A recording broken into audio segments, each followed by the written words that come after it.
Okay, no swearing, no whatever, no chicks. Today we got a 2011 Jeep Patriot that came in on a hook, and it was at 2 other shops.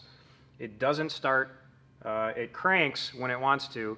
It was rewired after it was in an accident. The guy put a new relay box in it.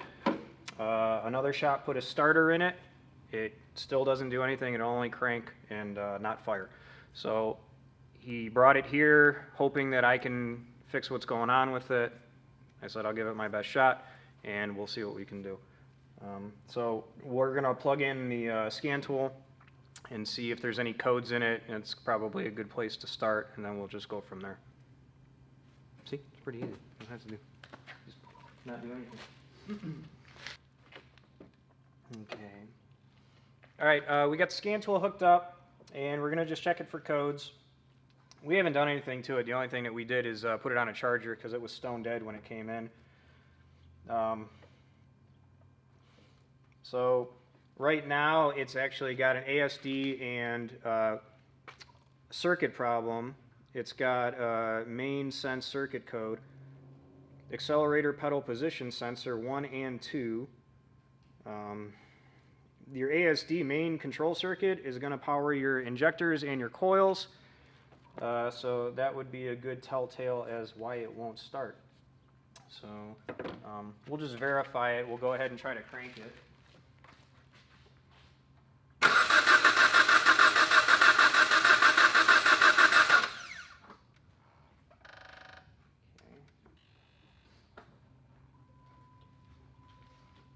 Kind of sounds like it's got a dead cylinder or a weak cylinder.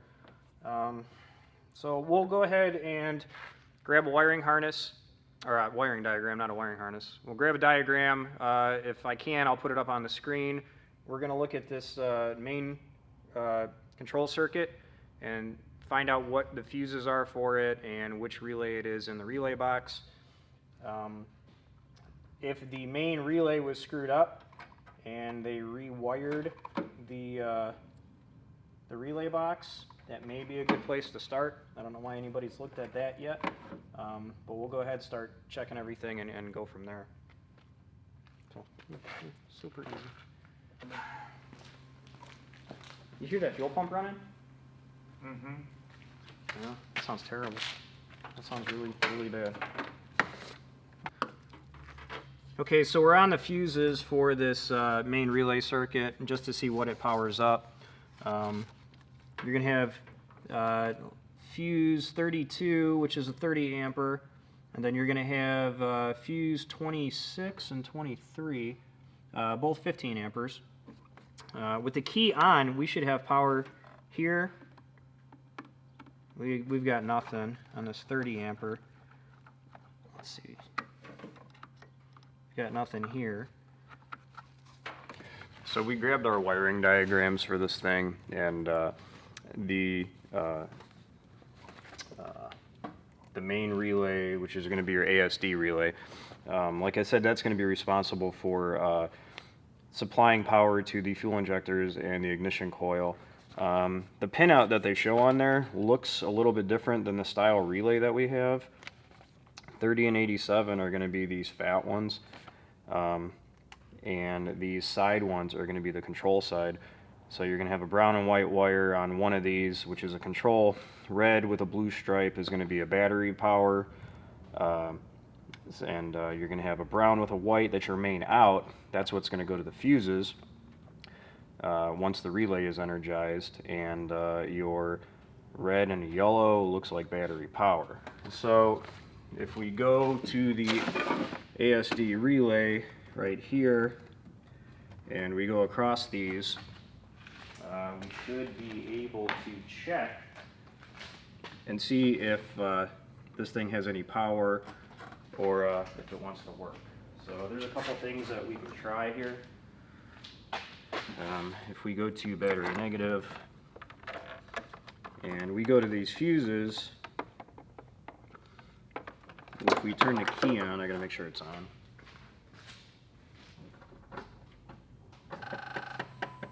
So the key's on. I know this isn't the right thing to use, but I don't have a jumper switch relay for this style relay. So we have power. Now these fuses power up. So we know there's not a problem with this circuit board. I could do the same thing on this 30 amper. Yeah, so it powers up. So we know that that's good. So we should be able to start it just as is and go from there. Let's see.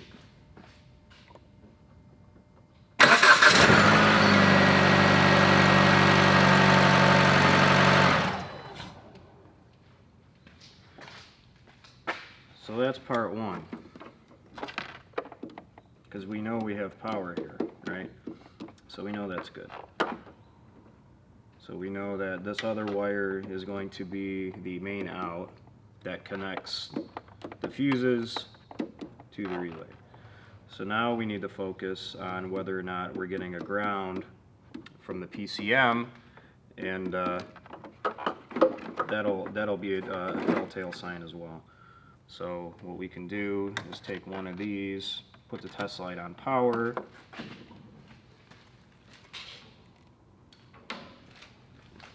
I can grab a lead and then see if this one goes to power or ground. So what I can do is do that and then turn the key on.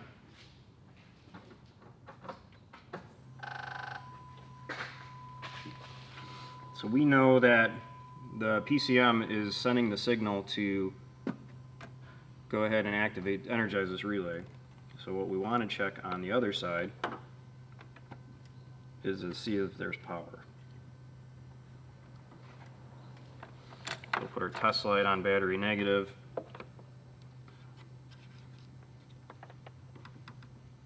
And there's nothing there. So what we can do is we can take this back off. Somebody's been farting around with this apparently.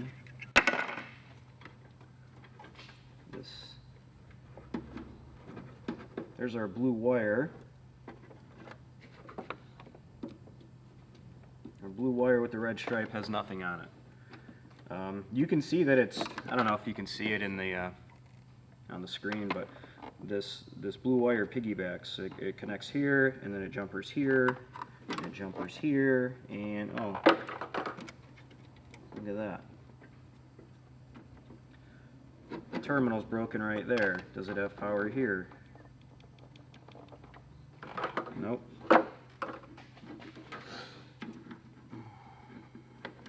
Now where does it go? Here's the wire. Oh.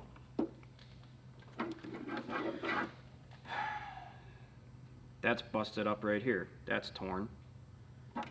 So we have a bad power side. So what we have to do is come down here. Alright, let me shut the key off. Oh, let me leave it on for a second. Let's see. Grab a test light. Ground right there. Make sure we're good. That ground doesn't do anything. Okay.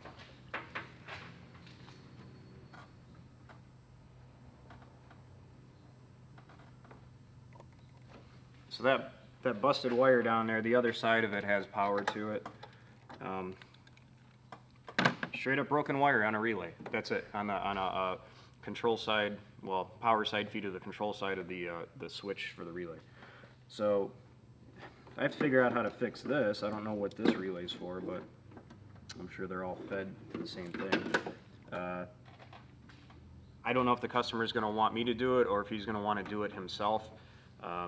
He seemed kind of adamant of me steering him in the right direction of what to do.